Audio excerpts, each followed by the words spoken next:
Gauntlet Podcast, episode 102. I'm Rich. I'm Lowell. And I'm Jason.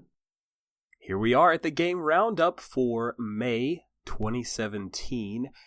I'm going to kick it off. I've played a number of games: Impulse Drive, Apocalypse World, One Foot in the Grave, which is from Creepy Doll Studios. Robert Nolan, member of the Gauntlet community, created that. That was pretty fun. Legend of the Elements, The Veil, and Blood Shadows, run by our own Paul. But the thing I wanted to talk about, not one game, I wanted to talk about Camp Nerdly. It's very Gauntlet affiliate. There were a ton of people there. I didn't even know everybody was going. I would have tried to go.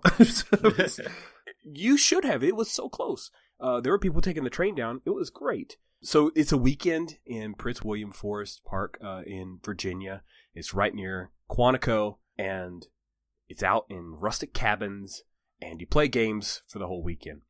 Clinton R. Nixon, creator of The Shadow of Yesterday and Don John, and he writes Prismatic Word Spray. If you don't get that tiny letter, you owe it to yourself. You totally should. It's free of charge. It's really great. All kinds of great brain nuggets for OSR and indie games and just fun stuff. He's a really good writer. Jason Morningstar was also one of the head. It was like a triumvirate of camp leaders. Jason Morningstar and also Dave Younce. They stepped up. The official Camp Owlbear, that's the person who leads the camp each year, was Arnold Cassell, but Arnold was unable to make it. He had some work stuff that came out. So these three guys stepped up to be the on-site, but Arnold did all the planning in the background leading up to it and worked with a number of people.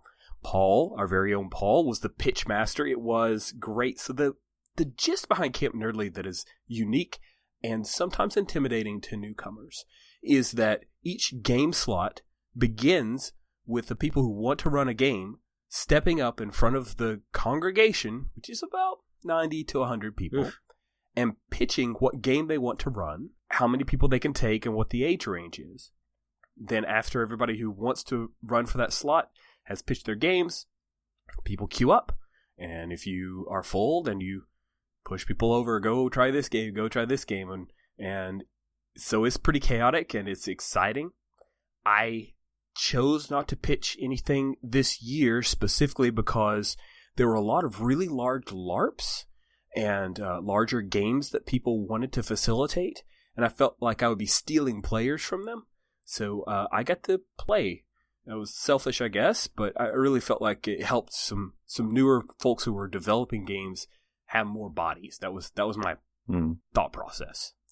So I got to play. Dylan of the Gauntlet ran a Fate Accelerated game called The Penguins of Madagascar versus Cthulhu. I remember reading that arrangement of words somewhere on Slack. It was adorable. It is 100% the Penguins of Madagascar. His sons watch it with him all the time, so he did some spot-on impressions of Julian and several other characters' name I can't remember off the top of my head. I got to play the leader of the little penguin group, and Paul played Kowalski, his right-hand man, so we got to riff off of each other. There were 7 players at the table at one point, and he ran it well. It was a rollicking good time. It was a great way to kick off the con.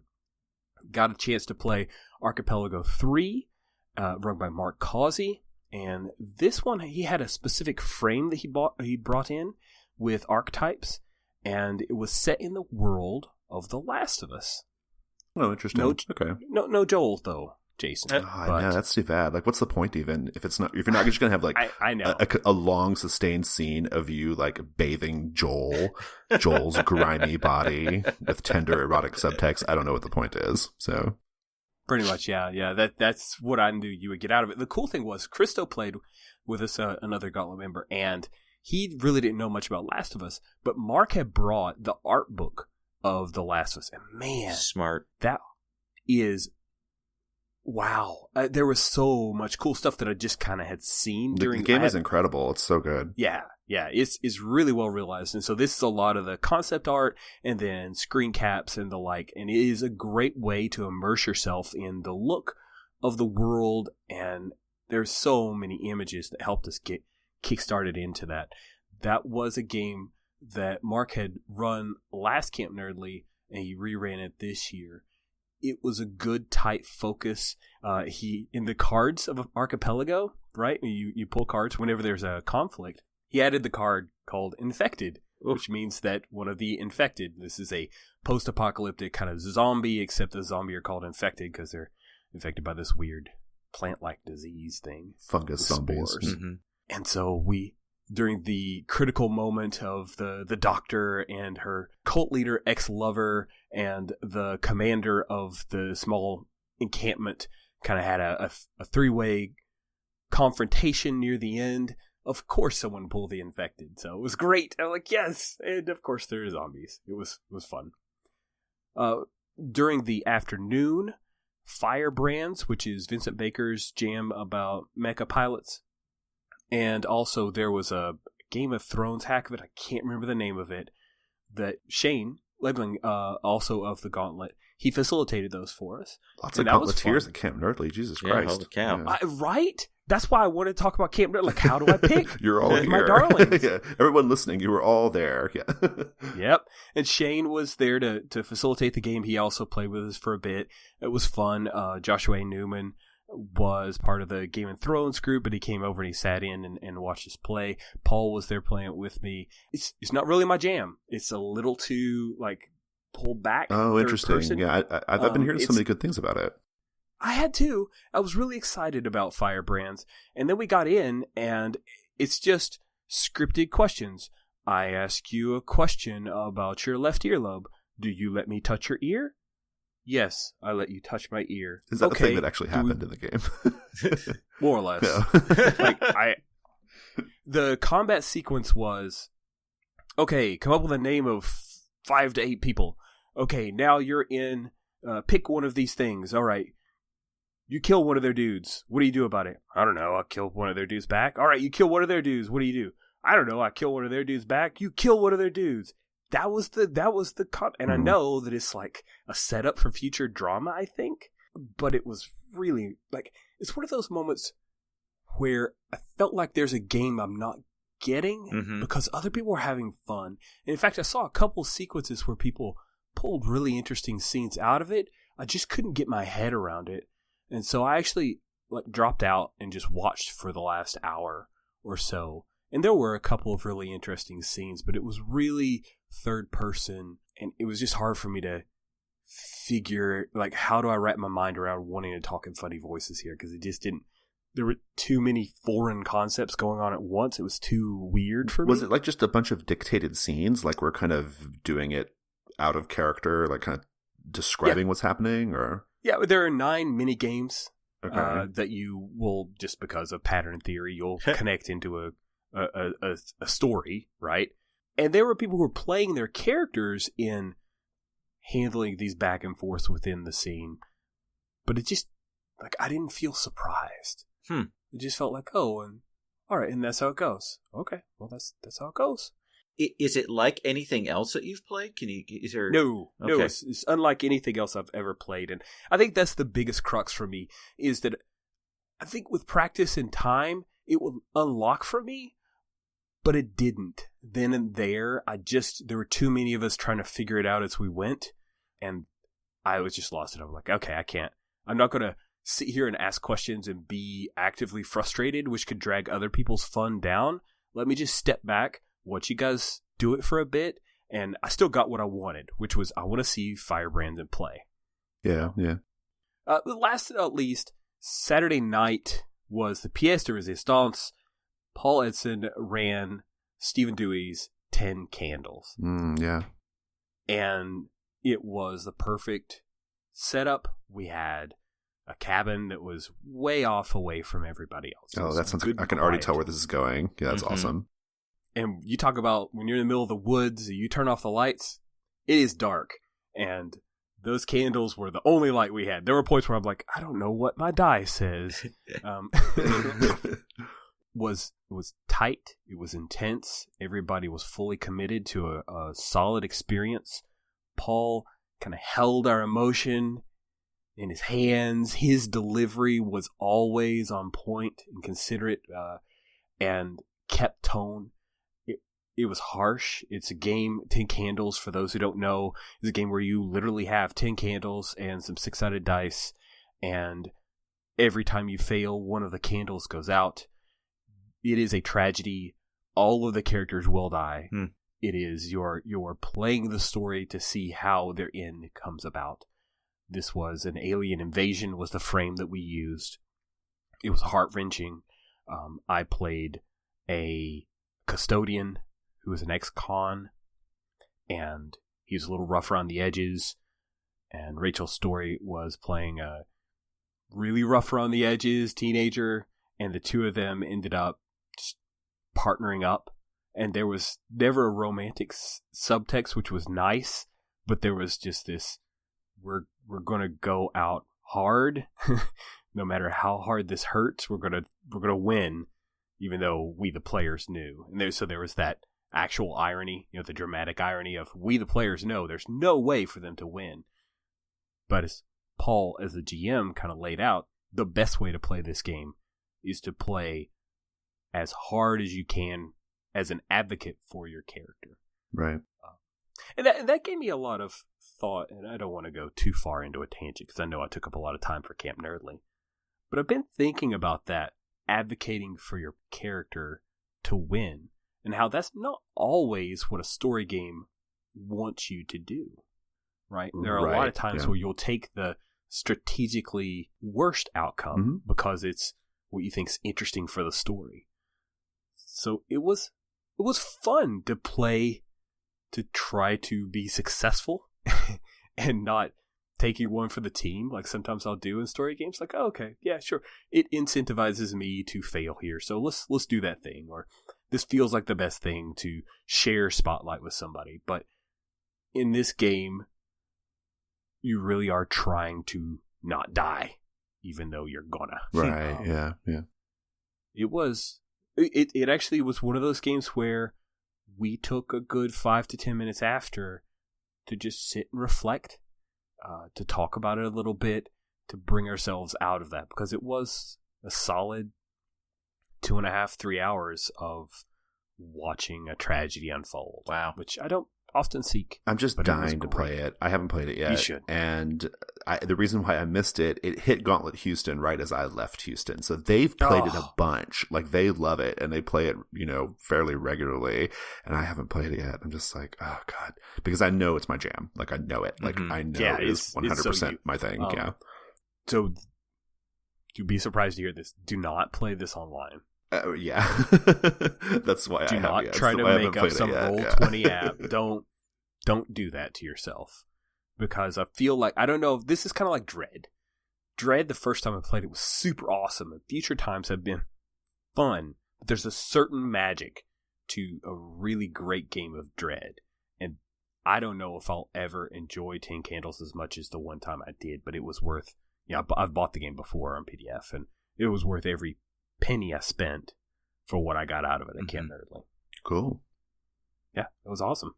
Let me ask you something about that pitch structure, because I've been thinking about that, because we've got Games on Demand at Origins coming up.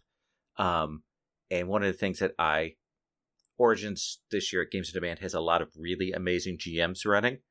And so there's that feeling sometimes when you're not like a hot name, when you're the bridesmaid and you can see all the other tables filling up, and you're kind of, oh, my table's not going to fill, everybody else's, is that sort of, is there some of that at this structure? Is it worse? Is it better? What would you think? There's definitely some of that. There was a person who pitched their game during 2 slots and didn't get a single taker, and that was very frustrating for them, and I felt bad. There were other people who, like, why are you pitching this game here? Hey guys, I want to play 3-5. Indie story. Laugh if you wish, but someone pitched Pathfinder. I bet they did. Yeah, and ran it. It filled. Yeah. Wow. There was DCC. I mean, but there were certain games where people pitched it, and I'm like, I don't think this is your crowd, man. I really don't. And it turned out it was right. I felt bad. But that said, there were a number of nerdly folk who had been there before who were trying to keep an eye towards games that will fill. We did things like, if this was your first time here, Paul would say, okay, if you're a first timer, you step up first. You pick the game first. And we would always make sure that if your game didn't fill, we would collapse you in and make sure you got a game to play. But yeah, it's not a perfect system. But then again, it encourages you to pitch something that you're really excited about, because those are the people who fill their table. I know how that goes. That's why I run Dungeon World every month. Because I know I can fill it. No, that's not totally true, but I understand that impetus, though, right? Like when you go out on a limb a little bit, like there's a chance your table's not going to fill, right? I mean, it's just a thing that happens. And, like when I put Bluebeard's Bride on the table, I couldn't get that filled. And I was surprised by that, but I had to really twist some arms. And it's just, people just want to play what they want to play. Well, cool. That's what I want to talk about. Thanks, guys, for letting me chat about Camp Nerdly. Lowell, what are you ending up to? So a lot of stuff this month. I managed to get one session of Tales from the Loop. Got the Veil, Mutant Year Zero, Mutants and Masterminds. We did Blood Shadow, the second session of Kuro. But the big thing was I managed to now get over my imposter syndrome for the Gauntlet. And I played all the biggies for Powered by the Apocalypse this month. I played Apocalypse World, 2nd edition. I played Dungeon World. And I played Monsterhearts 2. And kind of amazing. My intro to PbtA had actually been Worlds in Peril. And then like the Warren and Monster of the Week. So I ended up coming from, I think, what might be a very different approach to it. So I had to put the pieces together to figure out what was going on. That's definitely a different approach. Yeah. It's not the normal path people take, right? And it's actually what made Worlds in Peril really hard for me, because it took me the longest time to kind of get my head wrapped around that. And actually Renee Knipe's Warren session helped me clarify that. So one of the things is I learned a lot of the bits of it. Like they have that blind men and the elephant where you're getting all the pieces and parts, and this is a trunk, this is legs, which is a little bit how I learned Fate. Kind of touched on it in a bunch of different ways before I finally kind of put it all together. So I want to talk about, despite it having been spoken about many times in the podcast, I want to talk about Monsterhearts 2 because it was really amazing. And amazing for me as a person who hadn't played it before and honestly hadn't played that kind of game before in a serious, continuous way. I played one-shots that delved into that kind of level of emotion and that kind of character-driven, personality-driven stuff, but I hadn't played it with it sustained. It was the second series of Mercy Falls that Jason was running. Fraser couldn't make it. So I grabbed that seat, and everyone was super good about bringing me in. It's such a hard thing when everybody has established fiction, has established the world to kind of come in late. But Jason and the group did it very, very well. I love the Twin Peaks vibe that Jason brought to the table. There was a strong mix of the supernatural and the relationships, like a really good balance to that. Like, I could see where you could lean really hard one way or the other, but this ran that line so that it kept it right on target. In some ways, I'm talking about how good a GM Jason is, and I just want to bring that out, and I hate to do that, but he doesn't mind. I'll take it, just so you know. No complaints here. There's one of the things is that you could just let the game roll, okay, people do stuff and you roll from stuff. But Jason had a strong sense of what the place was like, of what kind of incidents could occur, of what the answers were when a hard move popped up. I mean, it was preparation over planning and then integrating that with the improvisation. And it made it so good because I never felt like I was being directed, but I also never felt like I was playing without a net. I had immediate trust for the other players, immediate trust for the GM there. One of the things is I know you guys have talked about Monsterhearts 2's rules and some dissatisfaction and there are changes going on and versus Monsterhearts 1. I will say that trick or treat thing worked for me. I thought the rules were great.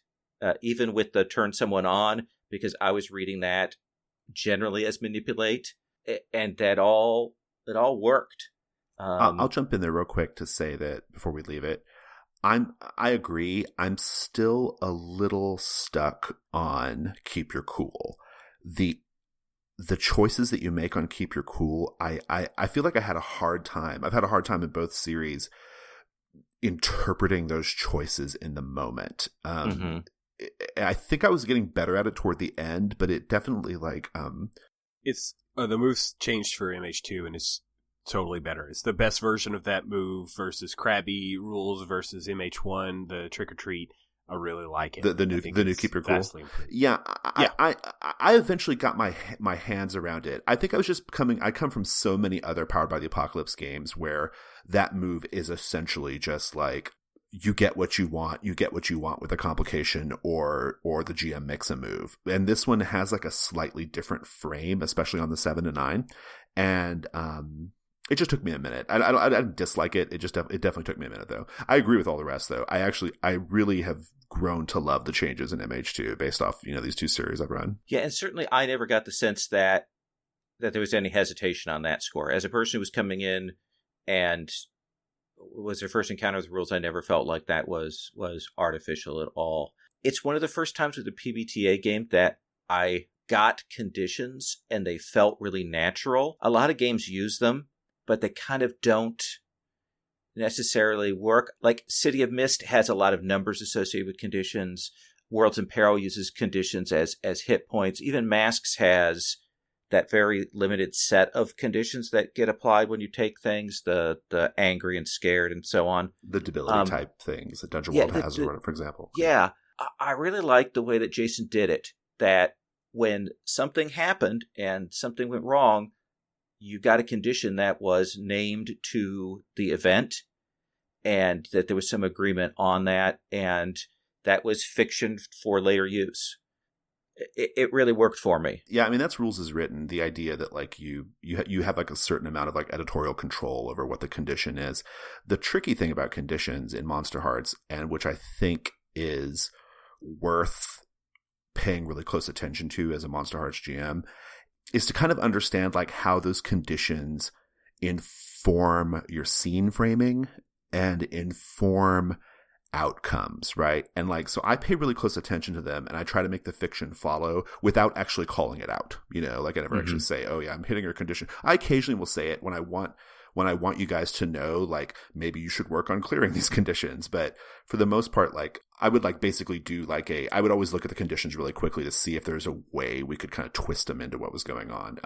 I do also prefer the Monsterhearts approach on this. Like in Dungeon World, they mean nothing. Like in Dungeon World, they're just a minus, they're just a minus to a stat, they hardly ever come up anymore. And it may be that for me, it's seeing that handling of the conditions may make it easier for me to work with conditions in other PbtA games. Now that I've kind of grokked that in a way I hadn't before. I liked the way the Monsterhearts playbooks are set up because they're nice and open. I was able to play the character I wanted and it worked and I really liked it. So that was interesting.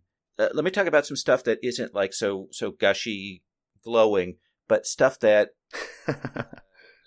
is a little bit less on that side.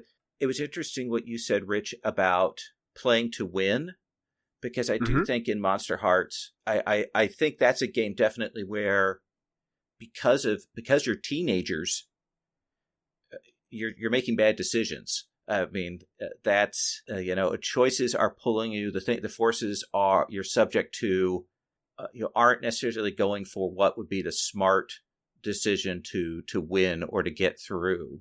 And so yeah, it's a game that does that, I think, really well. So the other thing is, I'm an old white trad gamer dude, so I would describe myself as reasonably uptight. I don't know. Is that true? I think a little bit. I don't think I could run it, or at least not run it well. Oh, you could. There's so much real contact with emotions and difficult stuff and relationships. I mean, I hit relationship notes, relationship beats in my game, difficult choices, stuff they come around, but a game that's so completely focused on that is so different from my experience. And so it was marvelous to watch.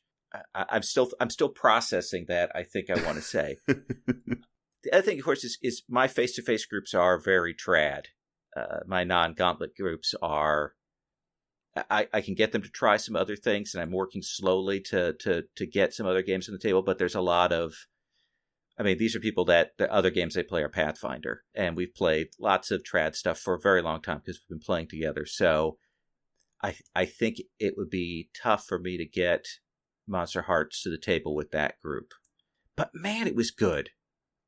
It was a satisfying 4 episodes, one day, great characters.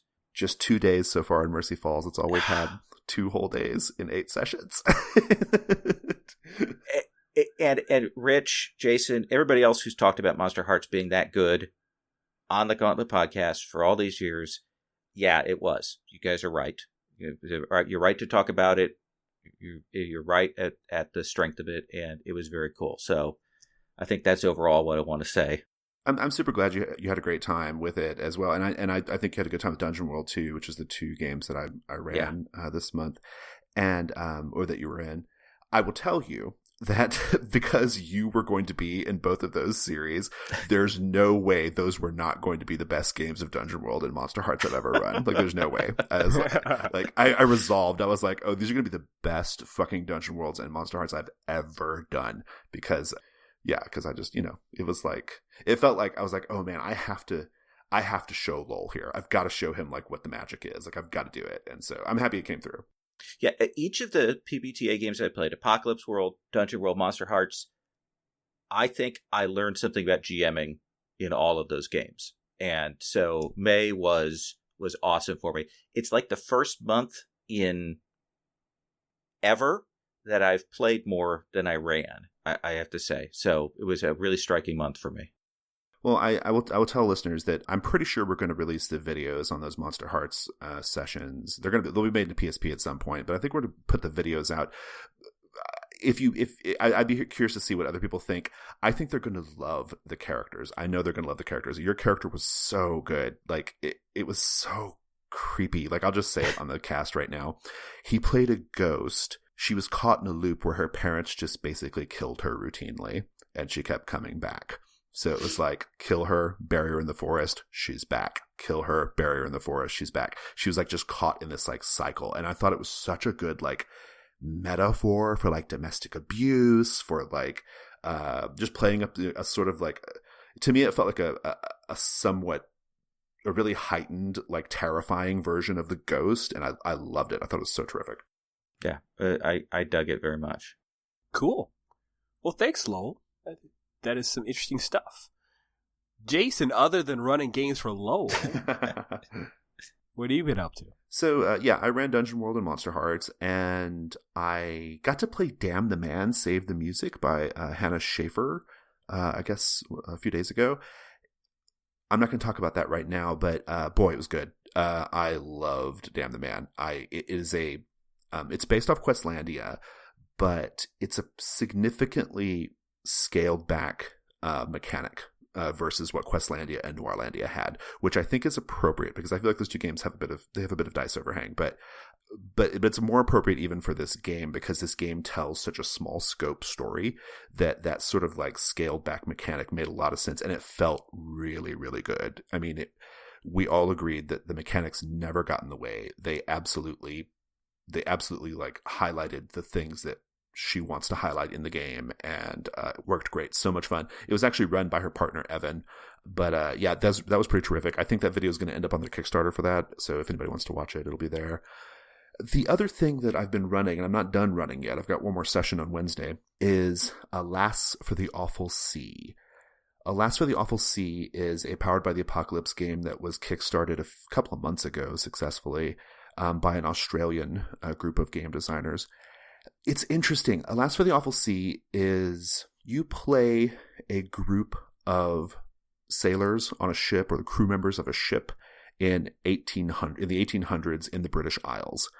And Alas for the Awful Sea refers to the game, but also refers to the specific adventure that you are playing in when you play it Last for the Awful Sea. It's just a single scenario. It takes about 3 sessions to finish. And this scenario has your ship getting damaged, and you have to basically pull into dry dock and get it repaired. You're in this village called Greymore.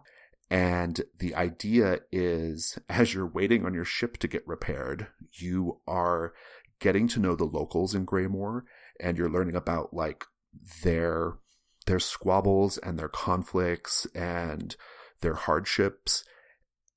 And you kind of get wrapped up in it. There are some mysteries, or a couple of like big mysteries in the village, and you kind of end up doing like a kind of ad hoc investigation of the mysteries. You just kind of get really, really wrapped up in these people's lives. And there's a little undercurrent of the supernatural going on.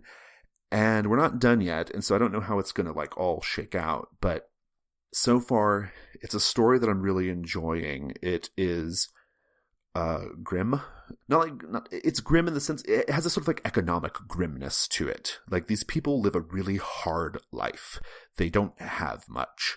And every part of the game that's always kind of like coming at you, like the sort of desperation of these people's circumstances. So that's part of it. It's a very human story. You really, really, like, you have whole scenes where you just like talk to people about their lost lovers who got lost in a sealing ship accident, 2 years ago. It's that kind of thing. Mechanically speaking, the game uses a really, really light PbtA framework, and I mean really light. The basic moves it's a single sheet of moves. Your playbooks each have just one move that make them distinct from each other. Otherwise, they're the same. And then you can add this thing called a descriptor, and we were actually playtesting the descriptors as part of our series. The descriptors are kind of like compendium classes in Dungeon World. They're like a little overlay that you put on your character. So, for example, one of the characters played a merchant who was on the ship, but they had the descriptor of something like the Keeper of Secrets or something like that. Like, their whole thing was, I'm going to learn everyone's secrets. And so they have moves that kick in to let them learn people's secrets. So you get these descriptors that can kind of add a few extra moves to your character. But otherwise, it's very, very slim mechanically.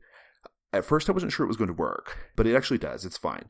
The scope of the story you're telling is so small, and you've only got these characters for 3 sessions anyway. There's no advancement or anything like that.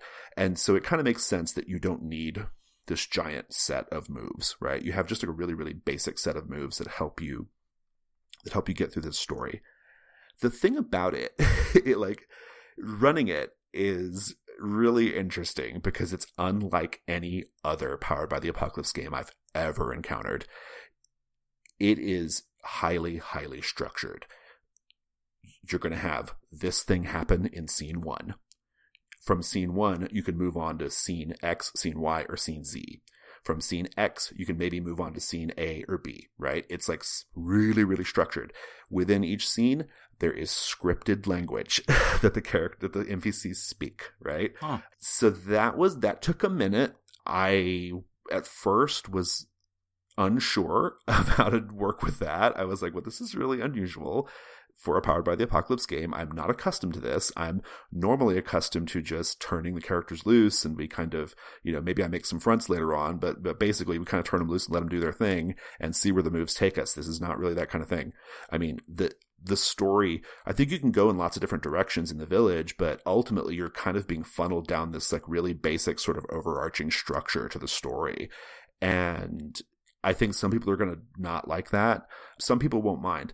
I actually came around to it once I had this key insight. And my key insight was, it's just a module. And I've converted modules to Dungeon World 100 times. And so once I kind of realized that, I took the material, made my own notes, made my own, essentially like my own little set of fronts for it. And it was great. Like, it worked fine. I didn't stick to the script, but I still kind of knew what all the characters should be doing, how they might react in a certain situation. So it was just like converting a module to Dungeon World. And so in that sense, I was actually pretty comfortable with it. I don't know if a lot of other people would be comfortable with it. I think there's some people out there who would look at that and be like, whoa, that is not what I am used to. So your mileage may vary on that. But I do love the basic story that you're telling. It's lovely. It's, like I said, it's very human.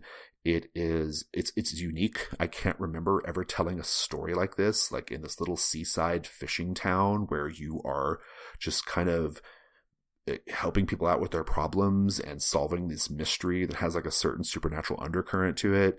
That felt really unique and good. The interplay between our characters was quite good. The descriptors are really solid, actually. They actually flesh out the playbooks a lot. Like, they give the playbooks a lot more things to do. And they really did drive the fiction in between the characters, especially, in a really pleasing way.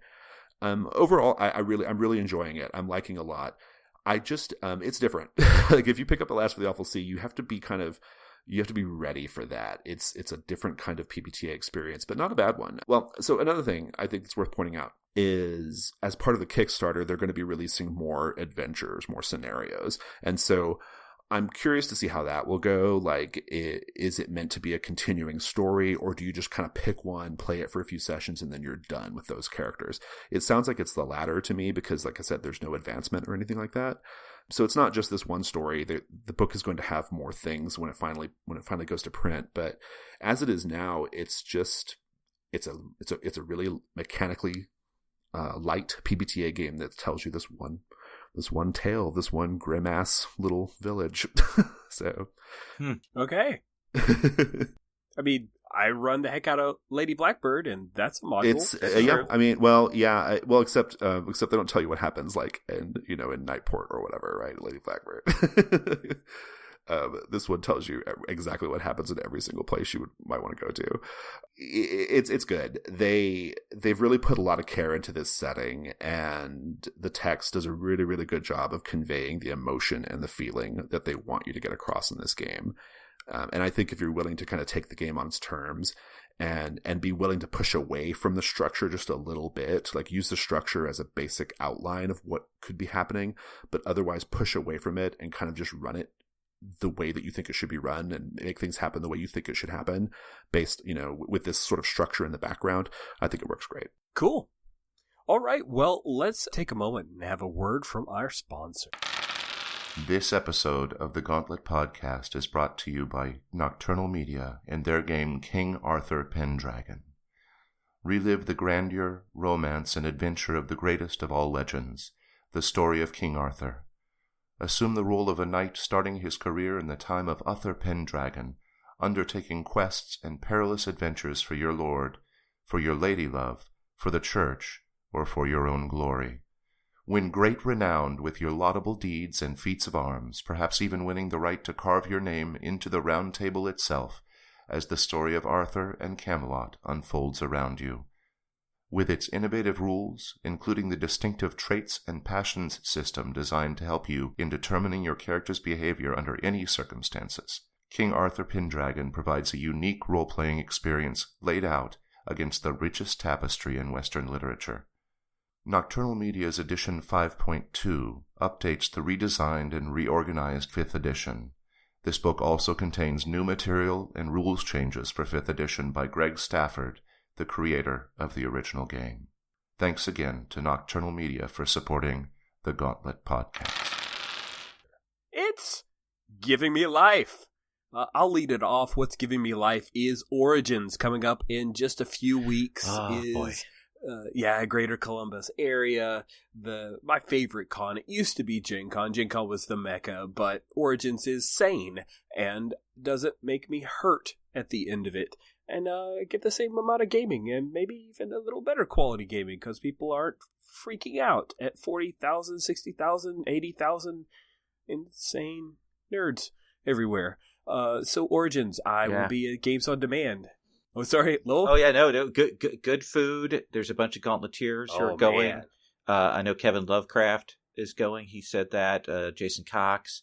The lineup for Games on Demand GMs is amazing. And then there's us running, so there's that. And the Misdirected Mark guys are going to be there. I hope I can meet up with you guys. If you're listening to this, I'm saying right here, right now, let's chat. Let's figure out a time and a place. I'll be at Games on Demand most of the time. And I'm running Spirit of 77 and Impulse Drive, and I'm excited to give both those games another whirl. So that is what's giving me life. I just took a look at my menu because the GMs at Games on Demand get a little special menu that's shown to the folks who come through and pay their tickets to play. And I love them. And Nathan Paoletta always does such a great job with it. So that's my thing. Lowell, what's giving you life? So right now I'm at the crossroads where simultaneously sort of 4 of the campaigns, 1 online non-gauntlet and 3 face-to-face, have wrapped. And it's that period where I have to pick and pitch the next campaign. And I keep going, okay, these are the 3 or 4 I'm going to pitch. And then the next day I'll be like, no, let's take this one out and put this one in, and maybe this and stuff. And I have, it's like an abundance of choices. One of them got settled last night and they decided on Godbound. I gave them the Veil. Nice choice. Tianzia, Coriolis, and Godbound as the choices. They went with that.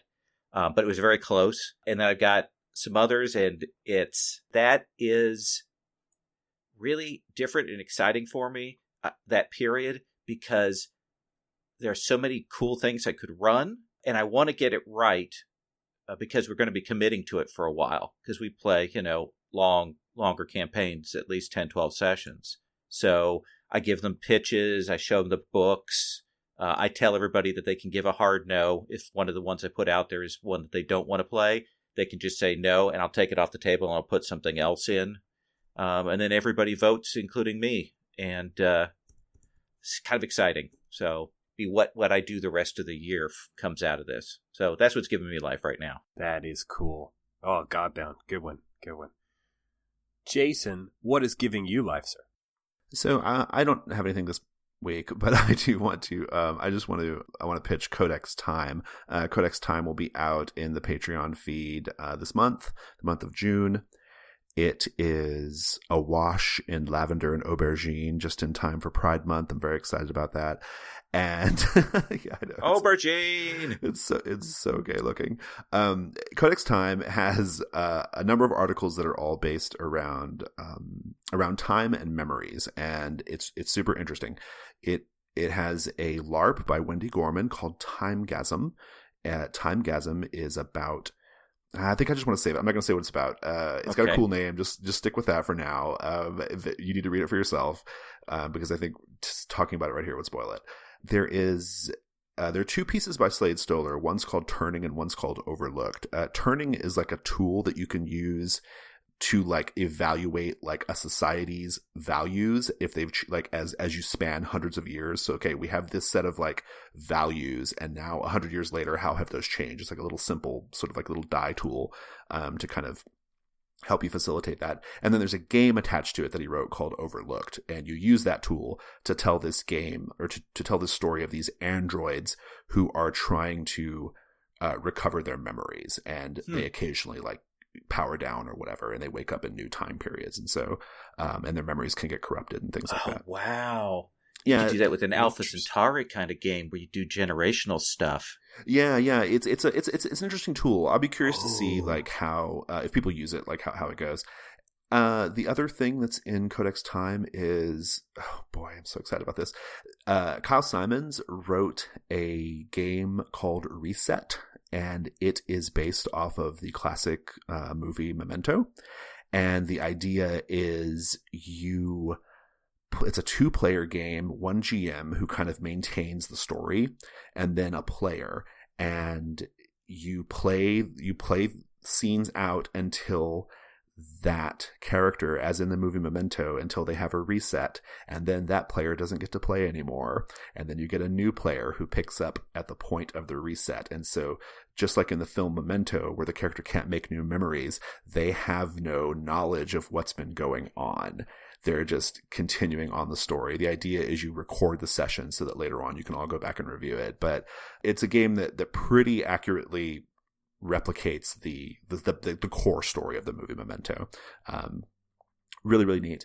And then Ray Otis has written a Dungeon World starter for us called The Iron Tyrant, about a massive golem-like thing that travels between time and dimensions, and the community that have like taken to worshiping it.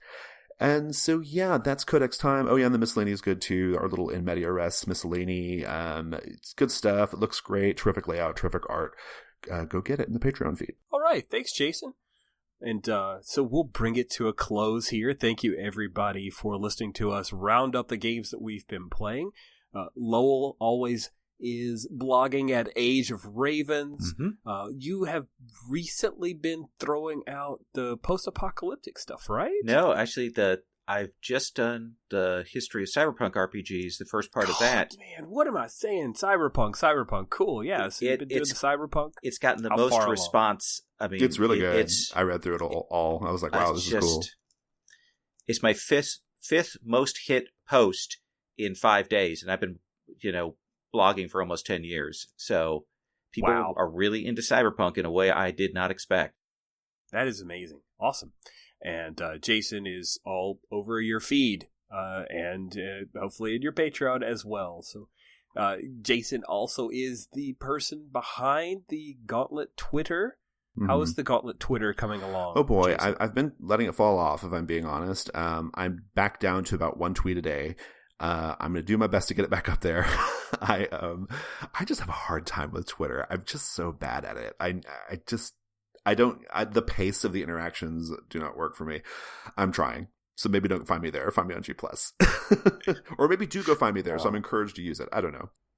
We need to get a millennial in to. That's what it is. I need just a younger person to be doing our Twitter, because I check Twitter and I'm like, oh my God, there are 5,000 messages here from a bunch of random people. I don't know what to do.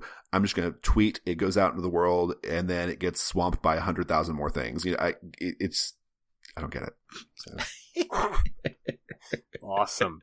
Well, thank you everyone for listening. You can find us on gauntlet-rpg.com. Don't forget our sister and brother shows, Comic Strip AP, Pocket Size Play, +1 Forward, and that Discern Realities thing. Which ones are brothers and which ones are sisters, now that you've characterized them that way? That's for you to determine. In fact, maybe they're agender. I don't know. They're just siblings. Sibling shows? Fair we'll enough. Go for that. All right. Well, thank you guys so much for being on. And thanks everyone for listening.